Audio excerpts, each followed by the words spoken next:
Что такое геометрия? Это страшный монстр школы, который поджидает учеников с циркулем в одной руке и линейкой в другой.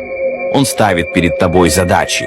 Найди угол, докажи теорему, рассчитай площадь. И кажется, что убежать от него невозможно, особенно на контрольной работе. Но на самом деле этот монстр не такой уж страшный. Если подружиться с ним, он открывает секреты, как строить правильные фигуры, находить пути, решать головоломки и даже применять это в жизни. Со временем ты понимаешь, что это не монстр, а учитель, который хочет научить тебя думать, анализировать и видеть красоту в симметрии, логике и точности. Так что бояться геометрии не стоит.